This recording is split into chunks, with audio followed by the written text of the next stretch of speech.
Bom, pessoal, dando sequência, a nossa frente 2, agora é a vez do módulo 3, que fala sobre paralelismo.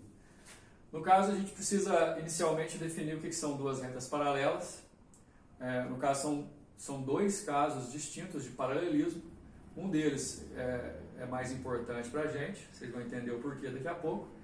Só que o ponto alto dessa aula é você entender as relações que existem, principalmente com relação a valores de ângulos que são correspondentes, alternos ou colaterais. Aliás, tem alguns pares de ângulos aqui que não vão aparecer nessa aula, que já apareceram na aula anterior, no módulo 2, que são os ângulos opostos pelo vértice. Então, no final das contas, você forma um conjunto de 4 estilos, 4 tipos de ângulos, que você tem que dominar, inclusive em relação ao nome do estilo, o nome da apresentação desses ângulos, que aos pares vão ter alguma relação de valores. Ou seja, você precisa saber quando que dois ângulos são correspondentes e o que isso quer dizer em relação aos seus valores. Mesma coisa para os alternos, para os colaterais e os opostos pelo vértice, que já foram vistos no módulo anterior. Então, assim, a gente começa entendendo um dos pontos principais da geometria plana básica, que é saber que duas retas paralelas são duas retas que têm a mesma inclinação em relação a um referencial qualquer. Acontece que você já pode ter visto por aí a definição de duas retas paralelas como sendo duas retas que não têm ponto algum em comum. Isso não é errado, porém fica de forma incompleta a definição. Nesse caso você tem que saber direitinho o que as duas coisas querem dizer. Primeiro, duas retas paralelas têm que ter a mesma inclinação, ponto. Agora, elas podem ter a mesma inclinação sem ponto algum em comum, são retas paralelas distintas, que é assim que interessa pra gente, ou elas podem ser retas paralelas, mas que são exatamente ocupantes da mesma posição no plano. Aqui a ideia é como se elas estivessem uma em cima da outra mesmo. A gente fala que elas são paralelas e coincidentes. Nesse caso, tem uma reta preta, uma reta vermelha, é como se as duas retas ocupassem o mesmo lugar no plano. Tem infinitos pontos ou todos os pontos em comum. No caso, duas retas distintas e paralelas, na verdade é o caso que vai interessar mais para a gente. A simbologia faz muita diferença nesse momento, porque você não pode confiar em desenho, em geometria plana, você tem que confiar na realidade, naquilo que está sendo mostrado de forma clara, e os símbolos servem para isso.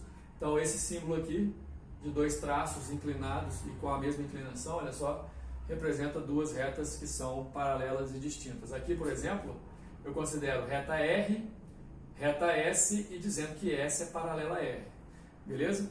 Então, assim, você vai poder ter situações em que você tem de duas ou até infinitas retas formando um feixe de retas paralelas.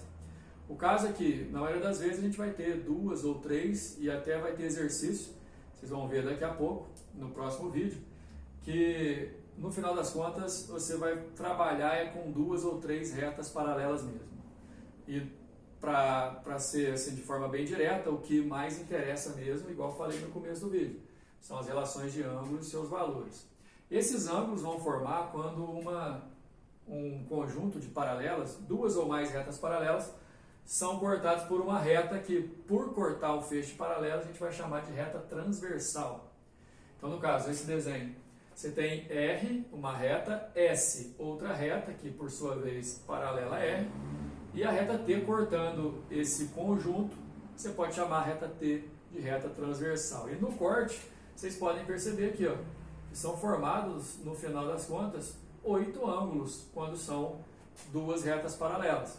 Esses ângulos aos pares formam um significado, que a gente vai ver aqui pelo nome, e que principalmente você tem que dominar a questão dos seus valores. Bora lá verificar um por um.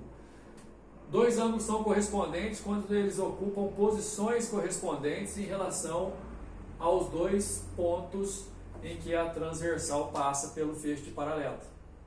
Então dá só uma olhada. Você tem esses dois ângulos marcados como ângulos correspondentes. Você pode imaginar uma fatia sendo retirada de cá e ela vai caber ali certinho, porque esses ângulos, no final das contas, são congruentes. E é isso que você tem que dominar. Quando dois ângulos são correspondentes, eles são congruentes. Agora, toma cuidado, porque eu estou mostrando essa posição, mas poderiam ser outras duas. Por exemplo, a posição aqui e aqui formariam, por exemplo, um par de outros ângulos correspondentes. Aqui também. Enfim, no mínimo 8 ângulos que, se você organizar os pares, você vai conseguir analisar essa questão de correspondência. Levando em consideração que aqui mede alfa e aqui mede beta, não esquece, hein, pessoal, dois ângulos, quando são correspondentes, têm as mesmas medidas. E a gente aprendeu que quando dois entes geométricos são distintos, mas têm as mesmas medidas, a gente fala que os dois são congruentes. Olha só, ângulos correspondentes são congruentes sempre. Beleza? Os ângulos alternos, a questão que você tem que observar é que a tua referência agora é a reta transversal. Então vamos colocar aqui, ó, reta R, reta S paralela a R e a reta T como transversal. Reparem que esse ângulo marcado nessa posição que eu estou achurando em vermelho e esse ângulo que eu estou achurando aqui, eles ficam em lados alternados, lados opostos em relação à transversal, por isso eles são ângulos alternos. Tem um outro detalhe que você pode observar, você pode ver isso no material. Eles são alternos por estarem em lados diferentes da transversal, mas ficam do lado de fora das paralelas, então por isso eles são alternos externos. Os que ficariam aqui do lado de dentro seriam alternos internos, como estão do lado de dentro, seriam internos mesmo. Mas assim, sendo alternos, não importa se são internos ou externos, a questão é uma só. Ângulos alternos e internos, se um mede alfa e o outro mede beta, eles também são congruentes. Então assim, dois ângulos quando são correspondentes ou quando são alternos, e no caso de ser alterno, não interessa se é interno ou externo, eles são congruentes. Isso aqui está tranquilo de vocês lembrarem. Os ângulos colaterais, assim, ao invés de estarem em lados opostos em relação à transversal, eles estão em um mesmo lado em relação à transversal. Olha aqui o ângulo que eu marquei nesse desenho, vocês têm aí na apostila também. São ângulos que ficam do mesmo lado em relação à transversal. A questão de ser interno ou externo é a mesma da parte dos alternos ali. Se ficam na parte de dentro das transversais, eu vou falar que eles são internos. Na parte de fora eu falo que eles são externos. No caso aqui, são colaterais externos. Mas enfim, sendo colaterais, não interessa se são internos ou externos, a questão é que se um mede alfa e o outro mede beta, eu posso afirmar com toda certeza que a soma dos dois dá 180. Isso aqui você tem que saber, tem que lembrar sempre.